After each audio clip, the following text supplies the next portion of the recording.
feel like Kobe in the fourth quarter. This is the Dane Moore NBA podcast. We're brought to you by Prize Picks. Coming to you Monday morning, it's December 16th after the Wolves 106-92 win over the Spurs in San Antonio.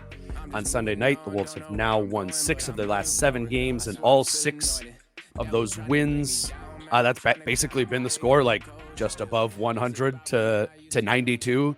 In all 6 of those wins, the Wolves have held their opponent under 100 points scored. I'm joined by under 92 92 or less. Yes. Yeah, I feel like 100 just isn't giving it enough credit, honestly. Like, no, it really isn't. And even if you look at like some of when you look at the defensive rating stuff, it's like 80s, you know, about 0.8 points per possession when you look around the league. I mean, maybe the easiest way is just to say under 100 or 92 or whatever. But it's the point is, right, Jace? This is Jace Frederick, Pioneer Press beat writer. I'm so sorry I screwed up your intro. No, that's all right. I just you could tll I have just like my first 7 sentences typed out here on my thing, and then the rest of the bullets don't make any sense. We're gonna do this again. We're gonna talk about the defense being awesome. It's kind of getting to the point, you and I think for the last couple of weeks, we've been like, well, you know, they're doing this. They're holding everyone to 92 points, but it's against whoever. They're going to get tested defensively a little bit more in these next few games for sure. But we do need to give credit that, like, this hasn't been a flash in the pan, regardless of what the competition has been. The defensive numbers have been nuts. I actually kind of like the offense a little bit more than the numbers said in this game, but just kind of let's start with the same script: low scoring on both sides of the ball, but plenty successful for the Wolves to win. What stood out to you about that last night? Yeah, I think this was like the Spurs. I looked it up. Were like 10th in offensive rating over their last 10 games. So like a legitimate offense where everybody was playing, you know, like that kind of thing. So that in that sense, I was like, this is like a fair test and holding that team to 92 points. And it was 79 with less than 2 minutes to go. I mean, and then it was like their end of the bench, phenomenal 2 minutes of offense. But like, so it was dominant. And it was so much of the like, well, where are you even going to go with the ball kind of thing? It wasn't just like, they're missing a bunch of really good shots. I didn't feel that way in this game.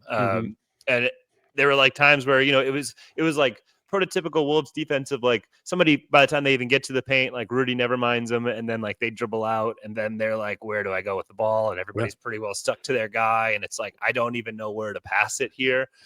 Those types of possessions where you're just like, I don't even know what to do with it. And that's how you get to like suffocating like your offense totally out of rhythm, out of whack, and the Wolves kind of put you there. That was like one of the more impressive things, where there have been a couple games where I was like, that was pretty good. Yeah, I do feel like the other team missed a lot of shots, that kind of stuff. But like, I just felt like the Wolves were really locked in this one. And obviously for the bulk of this stretch, they have been. But I thought doing it against that team in San Antonio, a place where like the defense did not look good, earlier this season, I thought that was really impressive and really indicative of like, there's been a real turn here. Yeah, I think to the point of, so they played San Antonio on November 2nd, and that was a bad back-to-back for the Wolves, really bad one. But like that game, I've referenced it a lot of times over the course of the year. That one like really stood out to me. If I forgot about the back-to-back, is like, man, San Antonio really seemed to present a lot of problems to the Wolves. And in that first matchup, where obviously Wemby, what he did again tonight, was just kind of, I don't know, he like takes the top off the offense or something, where you just like, you can't get to your floaters. You can't get to your Rudy lobs. He did that in the game on the second, and then he did that in the game last night. But the real difference I thought between the two was the Wolves got cooked by Chris Paul and Jeremy Sohan in pick and roll, or Chris Paul and Wemby in pick and roll. And the first time they played them, to a degree where I was like, the Wolves have nothing for this. If you go back, I watched those pick and roll clips before the game last night, and it is growth, man, because 6 weeks later they play this game, and really none of those pick and roll defensive issues that the Wolves had last time showed up hardly at all, I thought. And that's, to me, is the story of this defense. And people are like, well, what are they doing that now they're all of a sudden good defensively? It's kind of like the argument of, well, it's just these bad teams. Well, this is like a palpable thing to point to, is the Wolves were really bad in pick and roll coverage at the beginning of this season when they, brought in Julius Randle to a team that was playing defense a certain way. And it was in that stuff. That was that low man thing we talk about. It's defending in pick and roll coverage. We're really terrible at it at the beginning of the year, have really, really grown. And that's how you get, I think, 6 of the last 7 games where this team has been pretty awesome defensively in pick and roll and just flying around, guarding in isolation. It's kind of, I don't know, man, like acknowledging the personnel that they're playing against, but it's kind of been like 10 out of 10 defense now for a while. Yeah, and it really does seem like so much of it has been removing, like they took out a lot of like any nuance basically to the whole thing, and it was just like, here's the basic things we're doing, just be aggressive, and it just has allowed their natural abilities to take over. I think like so many times getting themselves in one-on-one situations where these guys just know what to do. That like it's just allowed their great defenders to be great and thinking, and like there doesn't, obviously you need communication at all times, but like communication's been less necessary, like those types of things. And like they're just not thinking out there, they're just doing, like Finch wanted to remove the thinking. He's like, right. He said a few times, we're removing the Rudy nuance of our defense, which sounds kind of like, oh man, isn't that like the thing that it's Rudy? But It's been smart. It's been smart. There's less of that needing to think through stuff that you're talking about. Yeah, and that is something where like I think eventually you want to get back to that, because there will be like certain matchups in the regular season, the playoffs, where it's like this team is really dynamic and we need this nuance to give us that edge in this matchup, and so they will need to get back to that. But in terms of like rebuilding the identity and making themselves feel and making opponents feel that they are still like this dominant defensive force, like I think that reversion back to like this just playing largely off of instinct because like it's so simple what they're doing. I think that was critical because I don't think they felt like they were a defensive team there, and we certainly didn't watching them. And now that is restored. So I think that's been huge, and they'll keep riding this wave out, and it'll be interesting to see what they do against like the Knicks. But this is a really good defensive team, and I think we all feel that once again. And they just like these guys, like Jaden just looks like his natural like defensive freak self. Even Rudy does as well. Like these guys where it was like, I don't know, they don't look as good as they've been in past years. Like what's going on here? Like it's almost like by simplifying, they've kind of been unleashed just to be them in their most like natural forms. And yeah, it's been scary. Like when you have those two guys playing at the peaks of their defensive powers, like it's going to be a really tough team to score against. I mean, we're going to talk about, we'll do a whole segment on Jaden later. Cause it's like, I mean, there's just like some of these, particularly when I'm like at home, I'll just like rewind like 3-4 possessions. I'll just watch Jaden because it's not just like the Jaden being a gangly guy all over the ball and making it so difficult for Chris Paul or whoever. It's so often like, it's great for like tweeting out a clip, because it's like Jaden does that, go and does something on the offensive end, gets the ball back on the other side. It's like this little 52 seconds where you just watch Jaden. You're like, whoa. Which we were also saying, whoa, when we were watching Jaden at the beginning of the year, but then in the other, like, whoa. Right. But I don't know if you actually agree with this. I sent you the outline. I'm curious actually where you were at with the offense last night, because as I was going through, watching the game, I was like, I'm nodding along, like, okay, offensive flow. This is clean. They're playing through, Mike and Rudy a little bit more at the beginning of the game. I saw more of that offensive flow. Though if we look at the end of the night, what the Wolves numbers were, 105 offensive rating, that's bad. They shot 43% from 2. They shot 34% from 3. I felt like it looked a lot better than that. And that is not how I've been feeling about the offense over the past, few weeks when it's been, similarly poor offensive rating numbers. But I thought in those games in the past few weeks when the offensive numbers have been worse, it was like kind of like running up against a wall in what they were trying to get to offensively. I really liked what they were trying to get to offensively, kind of the process to the offense last night. Do you agree with that? Or do you just kind of go, I don't know, Dane, like those are bad numbers. Like they didn't make very many shots. Like, what do you think about that? No, but I think they didn't make very many shots, but I know what you're talking about. Like you sent the stock and I was like, yeah, maybe. And then I went and watched it back this morning and it was like, okay, yeah, like they did clearly run plays that with the mindset of like, 5-6 seconds into this play or 10 seconds into this play, it's probably going to get to like a Rudy Mike side pick and roll, which is still like their most dynamic offense they've had for the last however many 2.5 years now. Yeah. And they got to it numerous times in the first quarter where it was obviously intentional of like, we're going to run sets that get us to this eventually. And it was clear then the sets that they ran to start the play that were going to lead to Ant getting to like a high pick and roll with Rudy with a decent amount of spacing. Sure. And just because those don't always come to fruition doesn't mean it's not a good look. The Mike Rudy side pick and rolls, it was like, this is going to lead to something awesome. And it did every time. Sometimes when you put Ant in those spots, like he might take a shot where you're like, okay, Ant likes that shot, even if it's not like a preferred shot for everybody. But I agree with you. Like there definitely was a clear structure of like, we're going to call this, we're going to run this, we're going to run this because we want to get to this and this. And we want to make sure we get to this and this in this game. And it looked good. And they played well off of that because like, when you just like map things out for guys, like it's easier sometimes, but then B, like if you can map things out to put, okay, there will be a decision here, but the decision will be made in the hands of Mike Conley, like that kind of unlocks a lot of things for them. Mike like 8 assists last night, I think, and like a pretty clear of like a lot of the good things they got offensively were from Mike making decisions where he was clearly involved in the action or like in transition, which I think are two things that they can actually lean on when they are committed to it.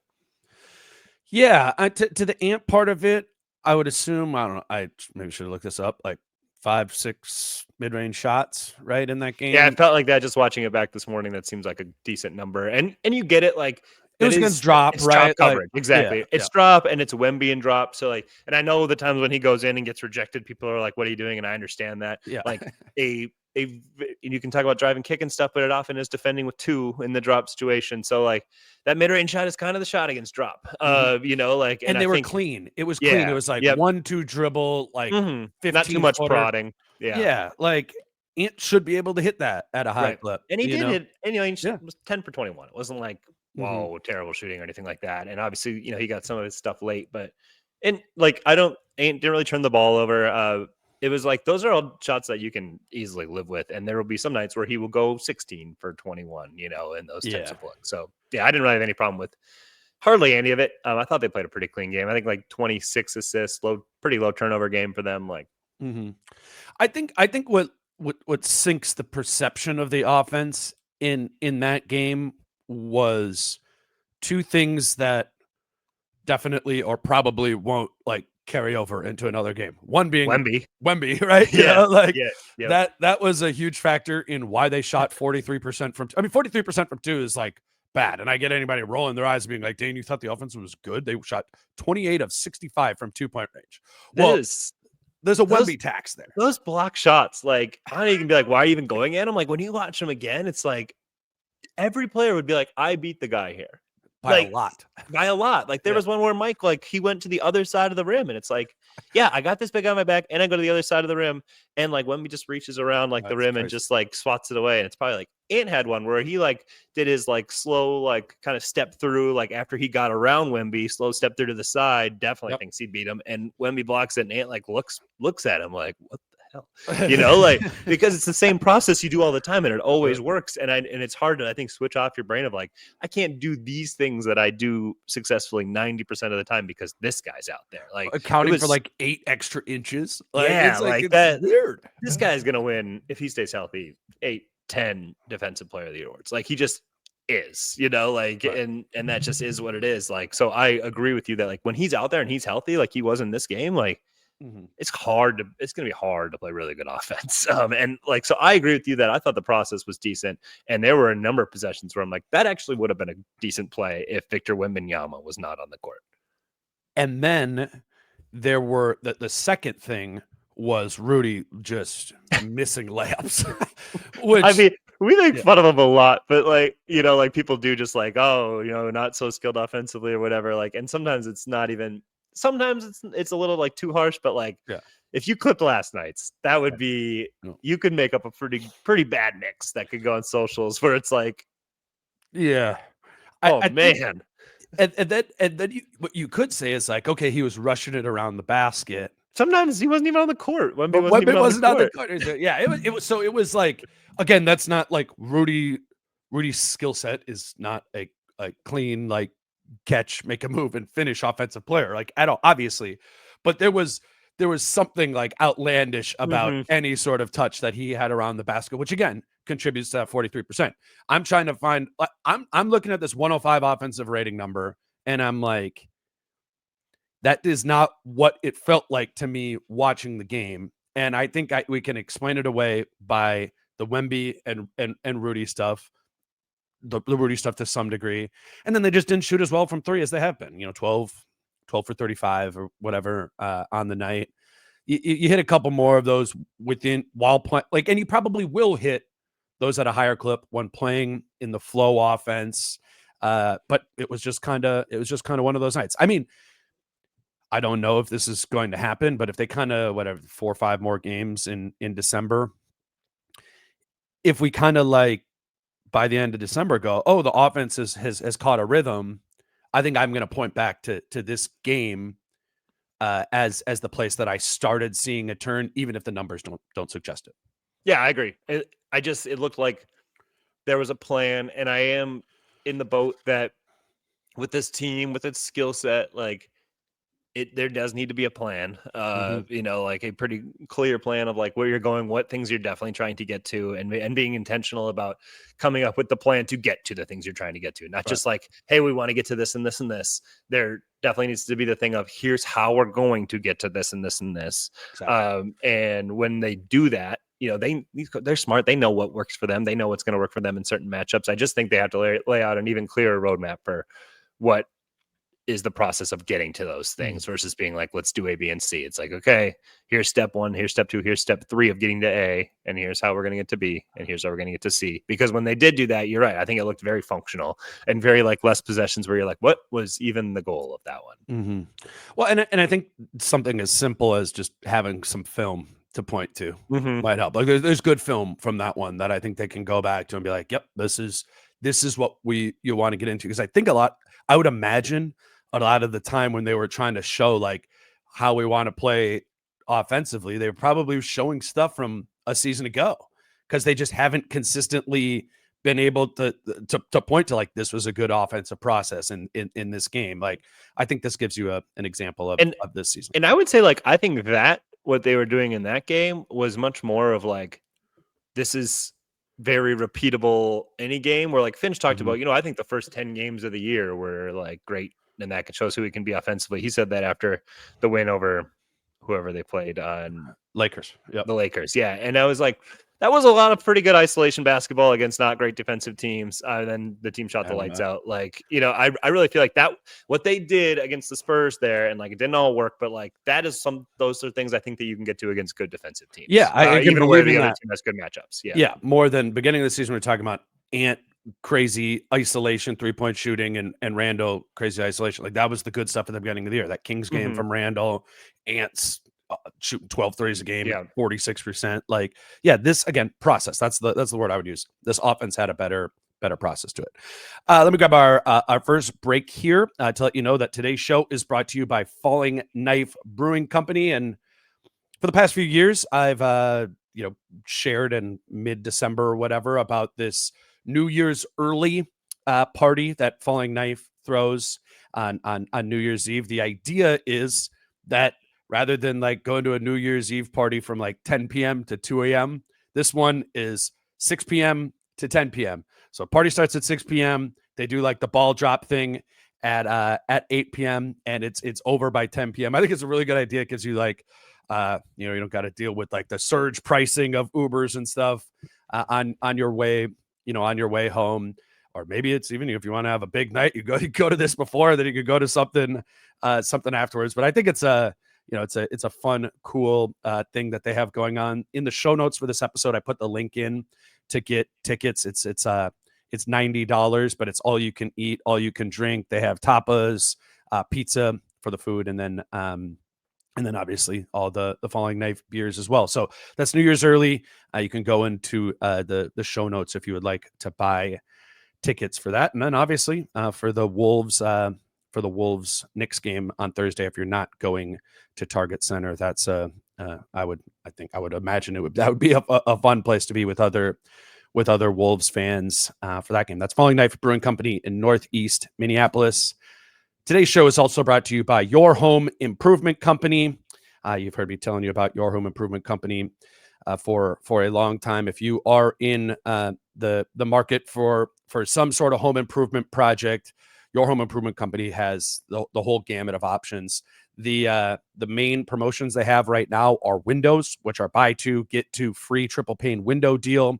And then also 30% off deal on a bathroom remodel. Again, that can be just like a simple like tub to shower conversion for 30% off, or it can be a whole bathroom remodel. The thing that Your Home Improvement Company has going as well is great financing deals that require zero money down, zero interest, and zero payments until 2026. So if you have a home improvement project that you are considering, contact Your Home Improvement Company by calling 866-777-YHIC or by going to yourhomeimprovementco.com. Your Home Improvement Company, where it's your home made better. All right, Jace. This is a little bit of a way to keep talking about the defense a little bit more. McDaniels, Gobert, Nikhil, we talked about. I think what's standing out to me is how they are having two of those guys on the floor at all times. I think that's part of the reason why this defense and that those three players are being so consistent defensively. Why this defense is moving in the direction that it has. You've coined that lineup, the lineup for basketball lovers.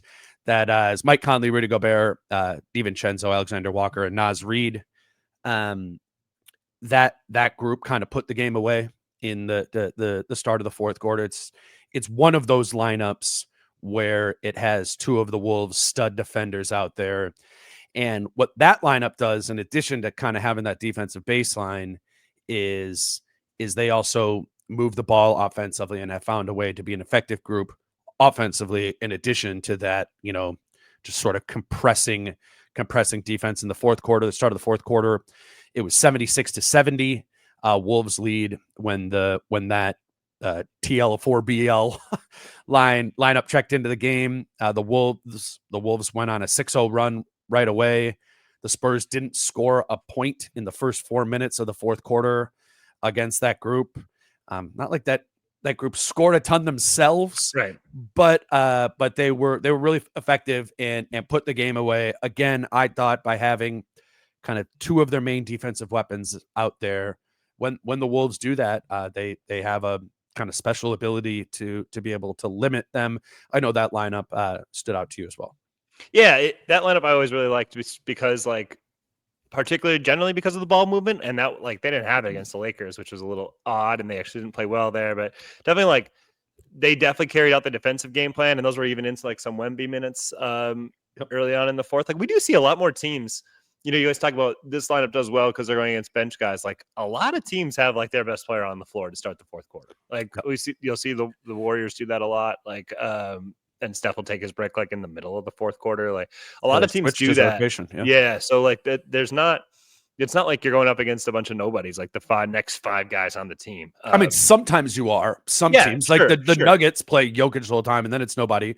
But correct. but I think it's actually there's more like point. That. Right. Yep, I agree. Yeah, or at least it has been to when we watched last night. For sure, Wemby was out there. It isn't just beating up on nobodies. That's a good point.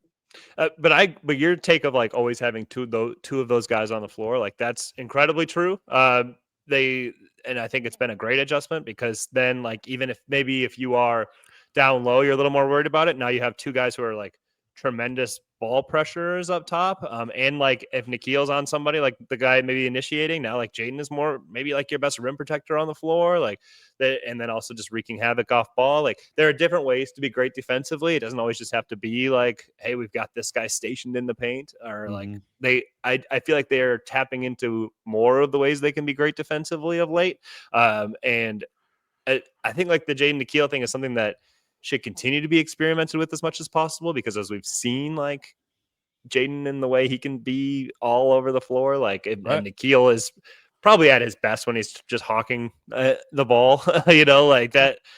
That's a great combination as well. So I think they are maybe they're more, I think, settling into things in a rotations that, given that the starting lineup has actually been decent.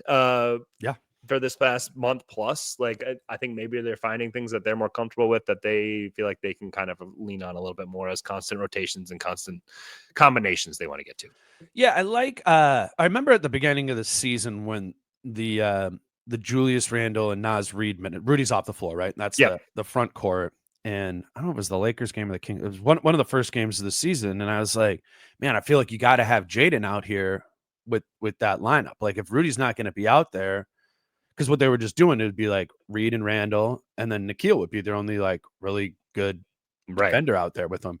And now, like, so you can get, I like when they get to both Jaden and Nikhil when it's the non-Rudy front court, you know what I'm saying? And then have one of them be in when Rudy is in there. Just I mean, be long, you know, which was the thing last year, right, dude? Right. Like that was with Kyle, you know, like Mhm. it just be long. If you're not like, you don't necessarily always need size. Like length matters more than anything else in terms of size in basketball. So like if you're giving it up with Rudy, gain it at the other spots, you know, like not having Jaden out there. Now you're not long if it's Naz and Julius and no Jaden. So like I'm with you. Yeah, it's I mean, and they can do like, and they can kind of play anyway because Rudy has become more like diverse in the ways that he can guard with that bench lineup, the Mike, Rudy, and the three bench guys lineup. It just looks really hard to score on. It's constantly like that shell. They do the fly around, and normally what seems to happen is like the ball like ping pongs its way over to somebody who tries to isolate on Gobert, which like you think is this good idea. And sometimes like Rudy like stumbles a little bit when somebody crosses him or whatever. But for the most part, that lineup, even if the Wolves are switching stuff or flying around, like it's five guys who can guard in isolation. So when you get scrambled around, it's okay. And that was such a strength of the team a season ago, is they always had everybody who played could guard, you know, in isolation. And for some reason, I think it's part of Finch's hesitation for playing, you know, Dillingham or Minot more is a little bit less faith that those guys can guard consistently every single time. This group can, and it just gives you some in-between minutes when you're not with your starters, some really good in-between minutes of a group that can guard, and then also kind of like run the ball offensively, but play through structure, call some more play sets. I thought that group just kind of ground down the Spurs in the fourth quarter. And then, you know, now there's like 6 minutes left in the game. The Wolves are up by 20. It ended up with Nikhil being a plus 28. Naz was a plus 26. DiVincenzo was a plus 15. When the Wolves have that gear, like they're dangerous. Those are your bench guys. Like I know it's 8 starters or whatever, but if you have the 6, 7, 8 like consistently dominating from a plus minus standpoint, like that's just, you do have a deep team. It's one of those things where like that is a massive recipe, and it's success against a lot of teams, even like in the playoffs, because not everybody has like these benches, but as they extend out, like as guys extend their minutes past 40 or whatever, and the Wolves maybe don't have to do that and can still like, you know, that makes you the fresher team throughout the course of the game. But like throughout the course of the regular season, like a lot of teams don't have 6, 7, 8. And when you are facing teams that are missing guys, now they really don't have 6, 7, 8. Now 6 and 7 are in the starting lineup, and we're going to like 9, 10, 11. And like just being able to dominate those minutes, like even if it's 10, 11, and then like 2 of the starters, like, and even if it is like the best player, like you are across the board looking at matchups that you win, like now all of a sudden you're winning these 20 minutes, like you said, like more than 20 points. Like it's hard to lose that game at that point, you know, like it's because now you're saying like, hey, our best players, just don't lose your minutes by too much, you know, like, and it's that I think is going to be long-term over the course of these 82 games, a really successful formula for this team.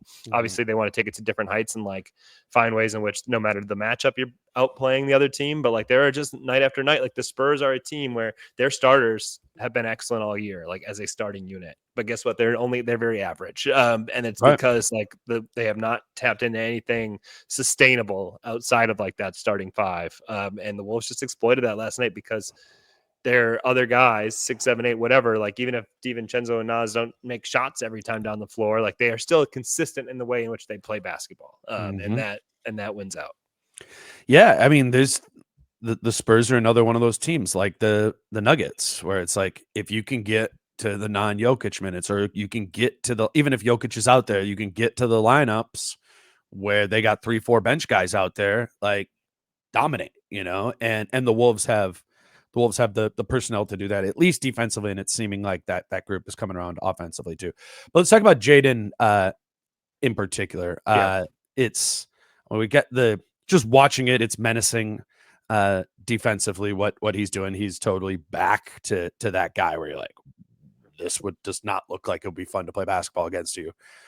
He's playing off ball a little bit more. I think that's a factor, but overall, just look at these the stat lines from over the weekend, the Lakers game and the Spurs game. The Lakers game, he had 18 points, 9 boards, 5 steals, 2 blocks, 1 foul.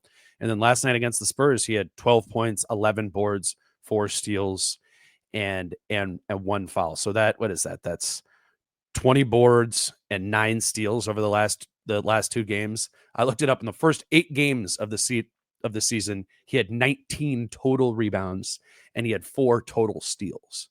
And again, pointed to it like this is a big difference. Jaden was not playing well on either side of the ball at the beginning of the season, and you're kind of getting. I mean, he's not like a dominant offensive player.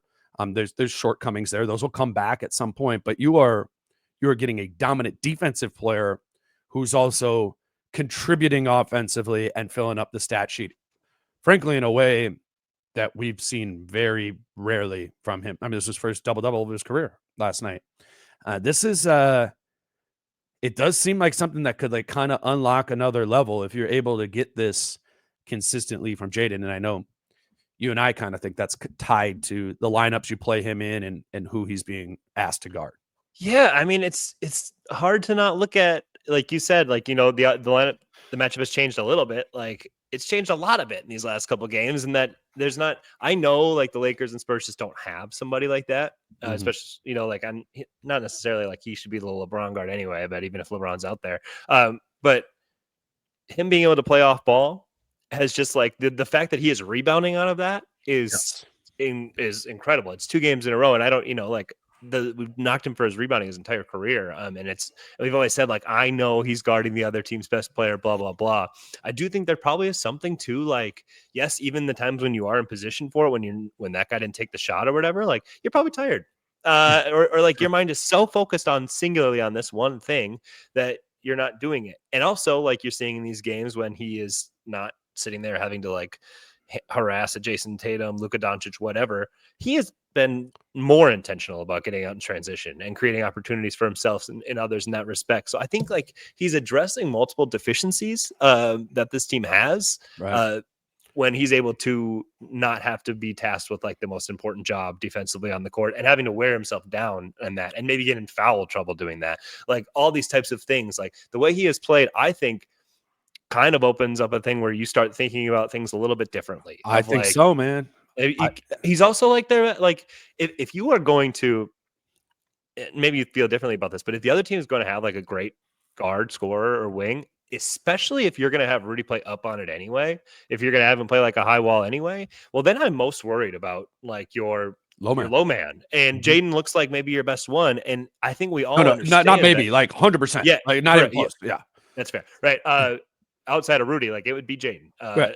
And if you at the point where you're already delegating so many resources to taking out that initiator with your screen and roll coverage, now it doesn't matter. Like Jaden's length, sure, makes like the high wall look a little more difficult to pass out of, but we've just seen the best guys know how to do it anyway. So put somebody else in there at guard, like, and be like, you handle this part of the defense, and Jaden's going to kind of take care of everything else that is inevitably going to be what the other team tries to attack. Like, and we know Jaden can rebound out of it, which we didn't know before, or at least through 2 games we think he can. And we know like he can deter at the rim, and we know like when they get in like scrambling, he'll be great at that. Like, I just think, and he's going to save energy to like maybe be more impactful, like getting out in transition and whatnot. Like, I think maybe that's a more full version of himself that makes the team better than somebody who's just like, hey, you sit here and you guard this guy and you guard this guy and you guard this guy, and you're not going to provide too much else anywhere else, as we've seen. And you might get in foul trouble and not even be able to play anyway.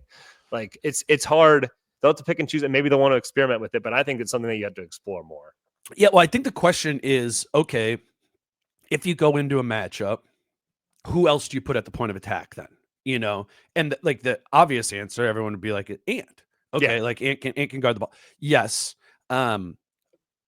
There is a cost with Ant to tasking him with more defensive opportunity. He gets more tired. I mean, that's just a fact. I thought he had a good offensive game last night because he didn't put in any effort defensively. Yep. We'll talk about that a little. I mean, that's a factor. Like that, Yeah. we'd say that in like a pejorative way, but that's like a thing. Defensively on the glass, yeah, like he's right. Yeah, it's just it is on what offense. Yeah. So maybe it's not Ant, or it's like situationally Ant. You could also point to Conley, who I think can do that, especially against certain guards. For sure, can do that. You know, it is a little bit that one. You got to watch miles Workload. that you're logging to. Yeah. So I was thinking about last night. I'm like, well, if it's a bigger wing, you could put Randall on him. Yeah. You know, I think that's the thing defensively. Randall's best at is defending it, or it engages him the most. Like it's the same as Ant. Like it was the same as Cat. Right. Great point. Never, like Jokic, Kevin Durant, like it's right in front of you. Do it, you know, like that. Yeah, and I'm thinking about it like the Kevin Durant one. Yeah, I know, I understand that. Yeah, no, I just like, I mean that too. That's a separate thing. I'm curious to see how they like guard Cat. Do they put Randall on him or Gobert on Thursday? That's another thing. But for the Jaden point, like it's getting to the point where there's so many positive things you're logging up when he is off ball. And I would point to the one foul in both of those games. Yeah, huge. He's going to foul less as the low man. I mean, he might get like a couple fouls trying to block a shot at the rim or whatever, but there's a lower volume of those as the low man than there are just like possessions where you're guarding and getting called for a block or a reach or whatever on the perimeter there. So yeah, I with the starting lineup, I would explore more Ant, Conley, and even Julius on the ball there to get McDaniels off ball more often. And then obviously, once you start getting to your bench, put Nikhil on the guard and let Jaden be off ball. You can do that with DiVincenzo, some too. Even Nas. It seems that they get to it once Nikhil's out there with Jaden more often than anything else. But I think what we're saying is, can you find more ways to get Jaden off ball? And then if that guy starts cooking you, all right, and put Jaden back on there. Like it's not you don't have to commit to the game plan for the entire time. It just seems like a weapon. And maybe if it's like the Thunder or something like that, or like an SGA type or whatever, maybe that's a game where Nikhil's playing 35 minutes so that Jaden can play off ball more, like, and you can play with that a bunch, and Randall's all of a sudden just playing like 20 minutes that game, because of that matchup. Like I just think there are a lot of different things you can do where, like, when you see that, oh wow, this is a real weapon. And obviously, like, it's 2 games. There's more to, like, you never know if something can be like a flash in the pan or whatever, but it looks really good. And it looks like something that has to be like explored more. I really think, and it just nails our confirmation bias too. So we're like, I thought this was a good idea. Look, 2 games, it's working. And it definitely 100%. Like, hey, Chris Finch, I asked him I asked people about it, Conley about it, whatever. Like, you haven't gone small. You want to go small more, like try it so you have more available to. And he's like, the rebounding. I'm just worried about the rebounding. It's like, well, it turns out if Jaden is not just like on the ball, he can be a rebounder, and I think that opens up more possibilities there. Like, if you want to go small, this guy's capable of rebounding when he's not being tasked with guarding the other team's best wing. Right. Let me grab another break here. Today's show is brought to you by Doer Jeans. That's DUER, and I really recommend this for a Christmas present. I have a handful of these Doer jeans. I tell you all about them all the time. They're like comfortable, but they're like they look professional, but they kind of got that stretch to them where they're comfortable. I would really recommend for somebody in your life a gift to give them, or honestly for yourself, just try a pair. shopdoer.com/DaneMoore. If you use that URL, you'll get 20% off your first order. They also have things outside of jeans on the site there too. I'll show you some their hoodies and some of the other stuff as I think we'll do that in January. But really, for the holiday, you got a little bit of time here still. Go to shopdoer. Trust me, I know you're going to love these. Go to shopdoer.com/DaneMoore. This is a great deal. Don't wait to get 20% off. Go to shopdoer.com/DaneMoore. All right, Jace. Moving on, I guess, from the defense a little bit. I wanted to talk to you a little bit about just kind of like the process of Ant's offensive game, a little bit to last night, but also more big picture. He's been slowed down from the beginning of the season, in just that teams are guarding him a lot more aggressively, dedicating a lot more defensive resources to him. I thought last night was a little bit less that. It didn't seem like San Antonio was as obsessed with trying to take Ant out as other teams have been.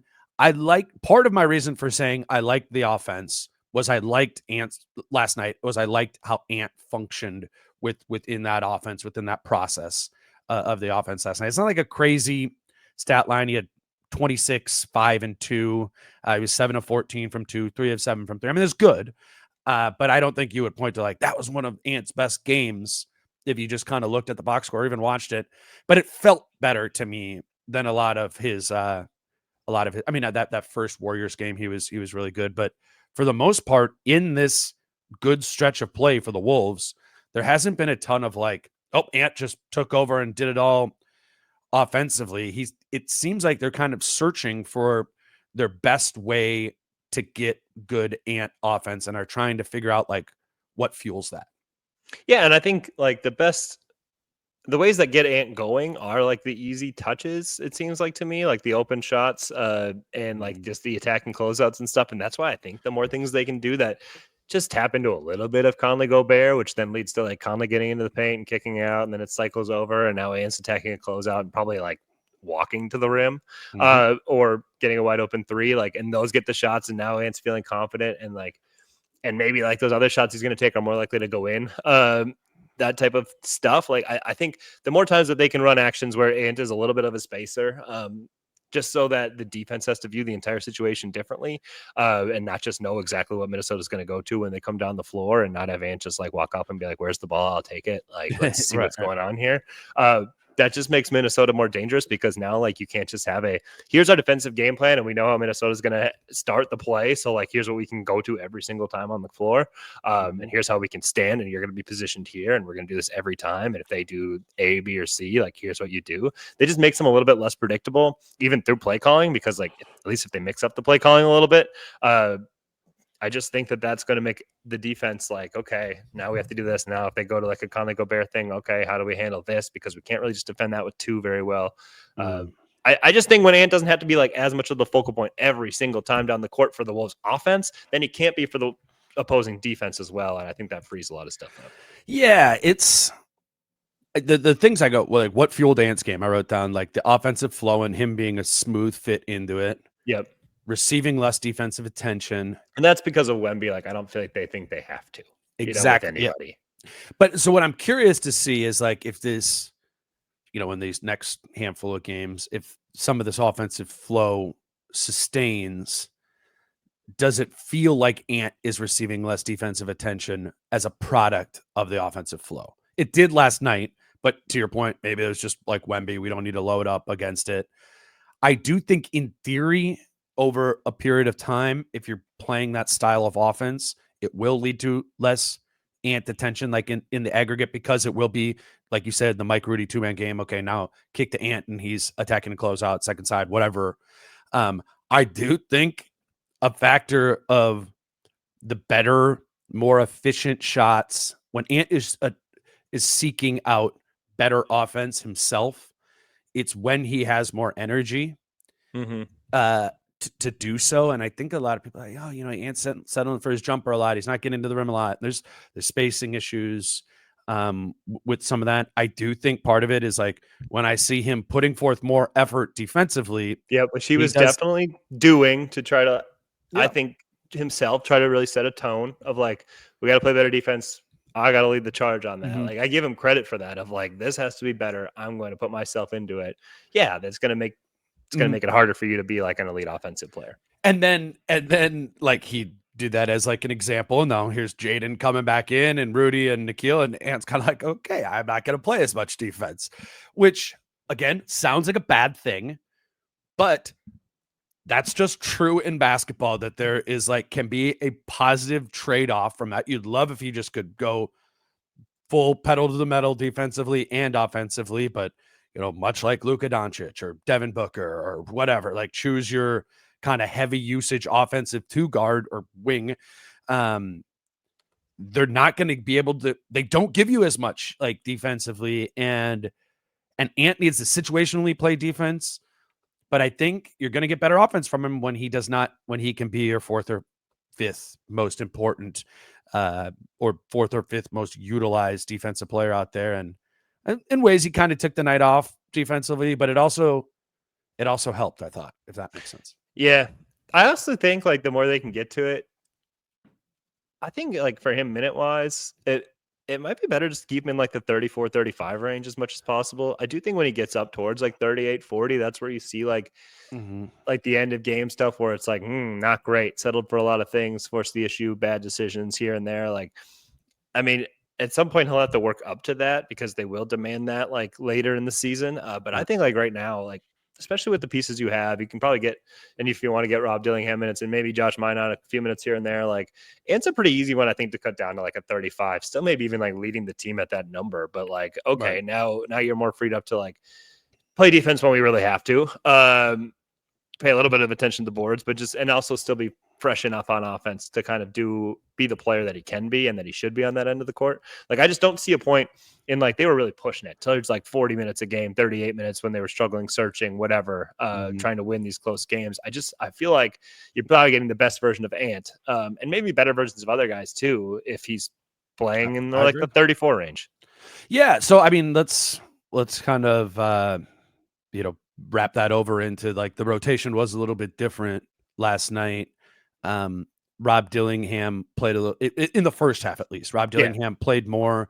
They had Dillingham and Conley share the floor, which was the first time that had happened. Right. It seemed to me that they tweaked the rotation in a way that, again, in the first half, that was one, the thing that stood out to me at first was like, okay, they're trying to get Dillingham more here, right? And the first sort of sign to that was Conley played a longer first shift and then came back in later, so Dillingham could play an extended, a more extended period of time than they played together. And it's like, so Dillingham's not playing that little 2-minute thing. But a byproduct of that as well was Ant coming back into the game later than he normally does in the second quarter. It was like midway through the second, and it kind of shrunk his minutes, his overall minutes played, or the structure of how they were going to like get to his minutes. So I think if your theory is right, that it's a good idea in the regular season to get Ant more in that like 34-minute range rather than 38, 39-minute range, part of that will be from adding a ninth guy, probably Dillingham, into the rotation. Like, you want Dillingham to get 5 more minutes a night. Part of that comes from Ant just playing a little bit less. And then these other tweaks too, and having Conley and stuff share the floor. Again, it didn't happen in the second half, so we can't point to being like, Finch has changed it. Like, Dillingham's now a 14 minutes a game guy every single game. It looked like that in the first half. I tweeted being like, oh, I think things are changing. It didn't happen in the second half. They kind of have different gears that they can go to, that they aim at from a rotation standpoint. I do think they're getting close to giving Rob a bigger role. And to do it, you have to change the rotation a little bit, obviously, right? And they showed a couple of ways of being able to do that, mainly being playing Dillingham and Conley together some, and shifting Ant's spot in the rotation as well. As now we are coming up at like 25 games into the season, it kind of makes sense. And there's going to be more they've had a lot of time off here. Yeah. Feels like they could get, they might need to get to a 9-man rotation a little bit more even than they want to. I know everybody wants them to have a 9-man rotation, but they internally clearly have had some hesitations of it. I think some of those hesitations are starting to go away, and we're starting to see some tweaks to things that to me make sense. The way they approached that in the first half, not just from a Dillingham and Conley standpoint, but an Ant standpoint, made sense to me. Yeah, and like Ants, if you do that, if he comes in midway through like the second quarter, that matches what a lot of like star guys do. Like play most of the first, like that's pretty like Luka Doncic-y. You basically play the first quarter and then you come in midway through the second. Like And the Wolves have a roster where you can survive like a full half of a quarter without Ant on the court. So I think it makes a lot of sense. And like we've talked about before, like I don't think there was necessarily any crime in being like hesitant to change what you're doing or explore in rotation if you wanted to try to cement something through 20 plus games. And they didn't do that. And then it was like, but then it becomes time to. And I think that if now is kind of when they start to make those changes, like you can be frustrated with what they did before, but I do think like if you have a process of like, we're going to try to hammer this out for this long. And now, okay, now we've seen some things and now we feel like there's a big enough sample size that we're going to try to adjust. I don't think there's any crime in that. I think if they do kind of continue to veer this way, then I'm okay with how they handled the whole thing. I understand that you can say like this should have happened earlier or something, but it is an 82 game season and we're just barely, we're not even a third of the way through it or whatever right now, or just barely are if we are. And so I think it's okay being patient. But then when clearly you see like changes are need to be made, whether it be somebody playing less minutes, whether it be somebody playing more minutes, whatever, if that takes time, I really think that's okay. Yeah. Yeah. What do you make of because we've been asking about Dillingham, consistently over the course of the year. Like, what have you made of Finch's explanations for as to why they've been somewhat hesitant with it? Which is, I guess, to just say is like, he's hesitant about like the defensive element of Dillingham's game, specifically, when he's not on the ball and he's the low man, or it put in situations to be more physical. Finch, as we said earlier, last season didn't really play anybody who was a clear minus defensively. And Finch is, in so many words, saying we're going to have to navigate the fact playing Dillingham that he is going to be a minus in some situations.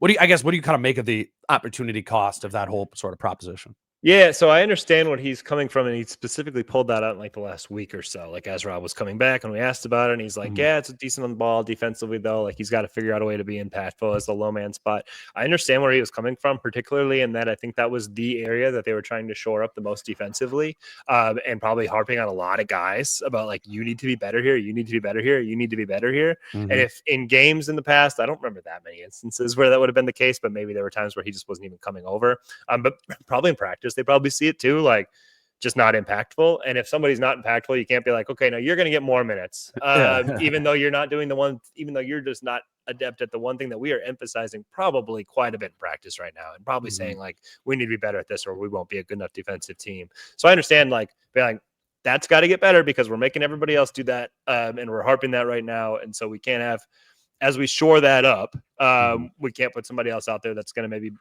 blow it a few times here and make everybody go, wait, that's what we have to be improving right now. I do think there's an offensive cost to it, for sure. I think the offense does a lot of times look smoother. They get to a lot of easy things easier, I think, when Rob's on the floor, than when there's like point guardless minutes. But I think that's also like, as much as Finch loves offense, I think he has resigned himself to this is a defensive team, and you got to lean into that. And that's where their ceiling is. And I don't disagree. No, that's really well put. From the Finch mentality standpoint, it just is when we are, again, every day, kind of checking all right, the Wolves have the number one, you go a couple of days, they still have the number one number one defense for X amount of games or weeks or whatever.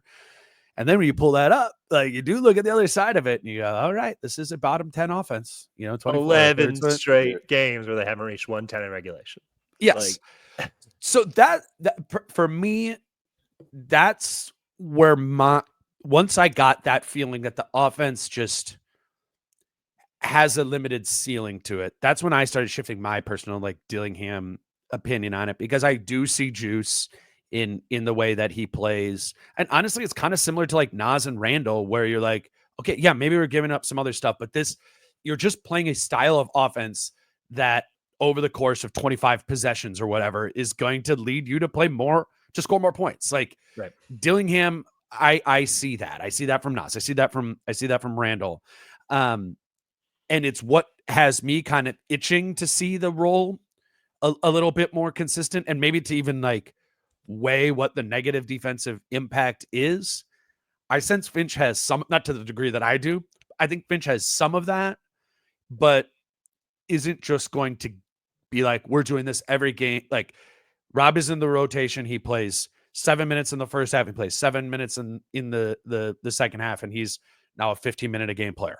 You know, like he's not there yet, but situationally will give Rob those opportunities.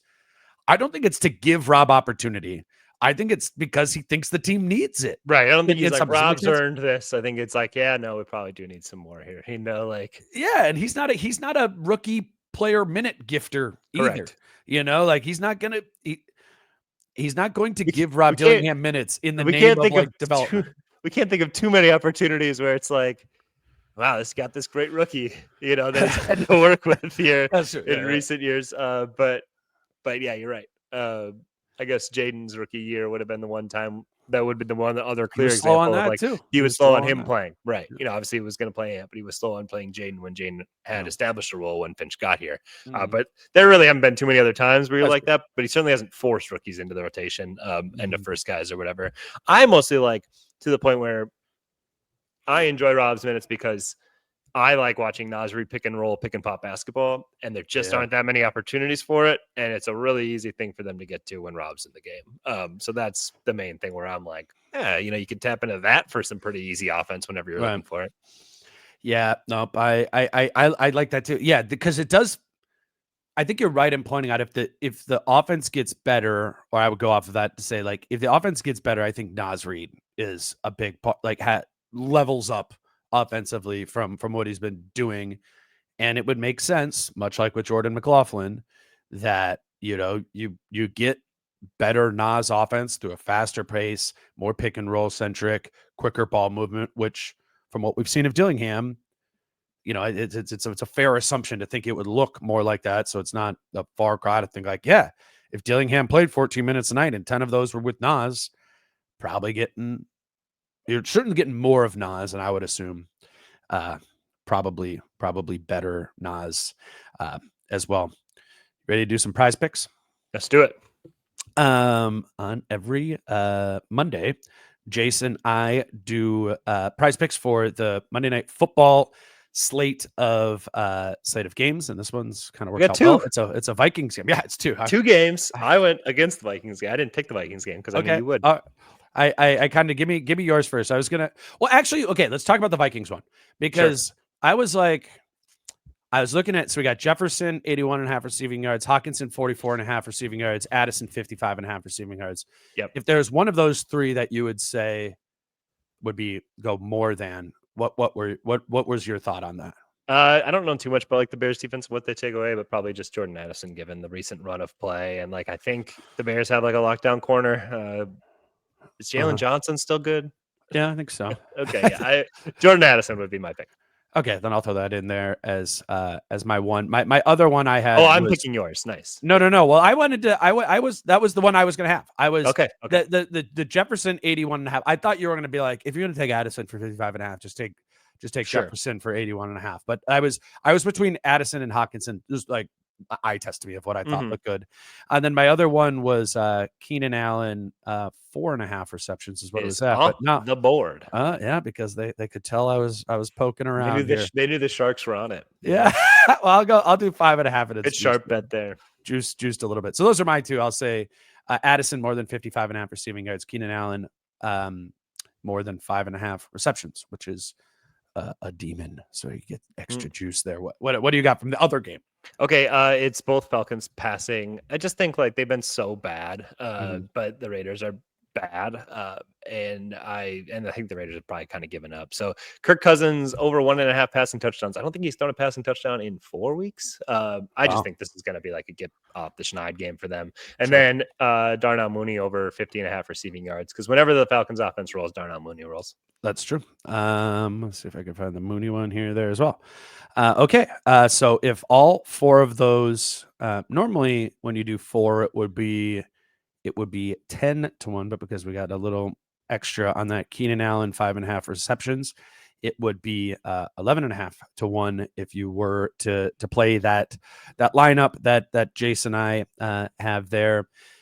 PrizePicks.com, PrizePicks app. Again, I think if you're out of it in fantasy, particularly on a Sunday, it's a really fun way to just have something kind of going if you're missing your fantasy football team.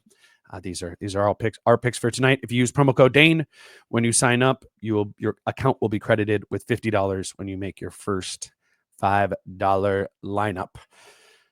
All right, Jace. Anything else? I know you had Conley corner last week. It like came out right after we did that. Should we?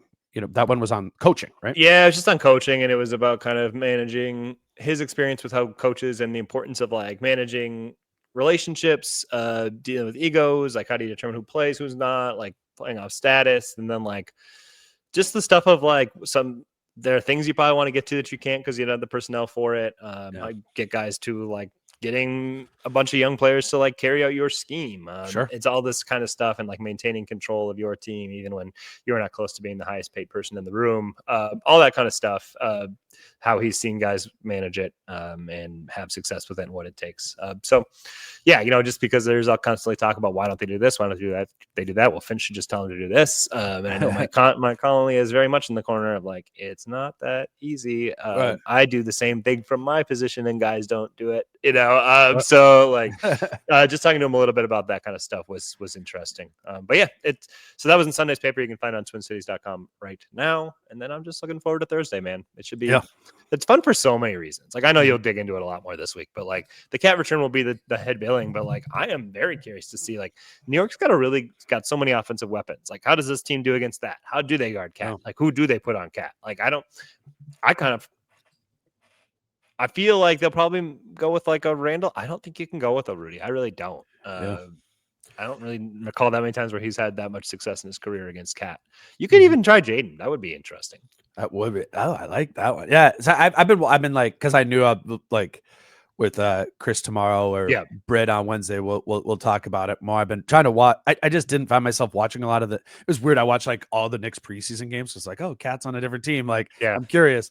And then the season starts going, and I wasn't watching all the Knicks. So I've been trying to like, because you watch all the late games live, like the rest of us do. It's just like West Coast teams. We just watch West Coast teams. That's it. But no, it's gonna be interesting, and I think Cat might be playing his best offense of his career. Like, and we know we saw some really high highs from Carl offensively, but I mean, and again, we'll talk about it later. I'm excited to see it in person too, like because there's been times before where he's been like really fast, but maybe not had as much power, or other times where he's been asked to be more of a 5 and he's kind of like bulked up and not been, as quick, or injuries and stuff like that.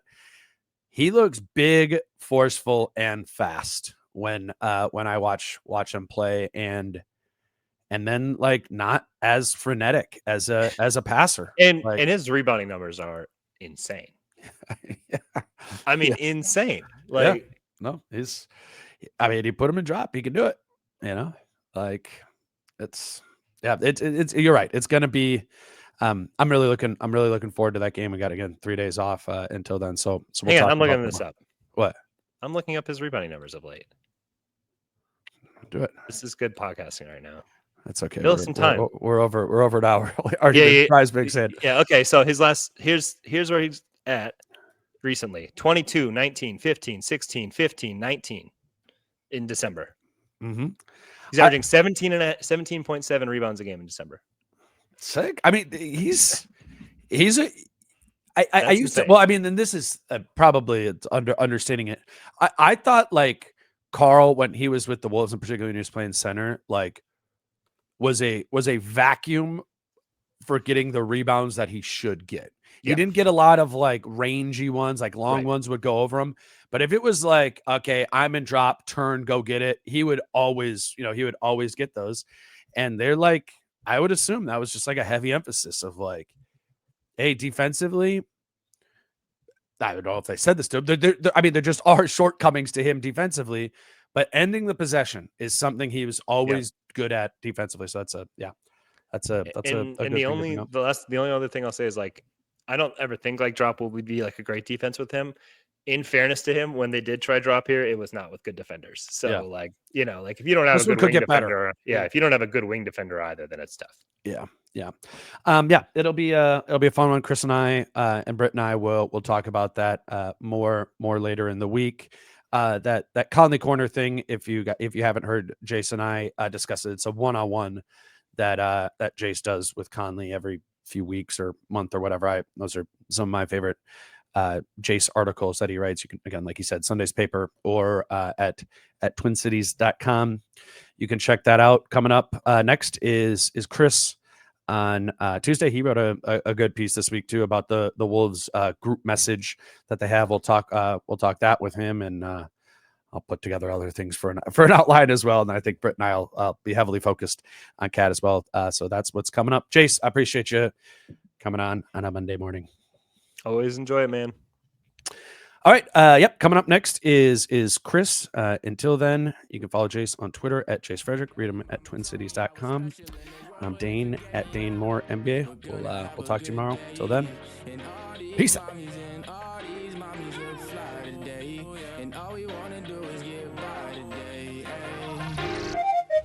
How I'm feeling, man, I hope it never stop, yeah. Green and hot so you can find me in the crowd, yeah. Don't let standards ever bring you down, yeah.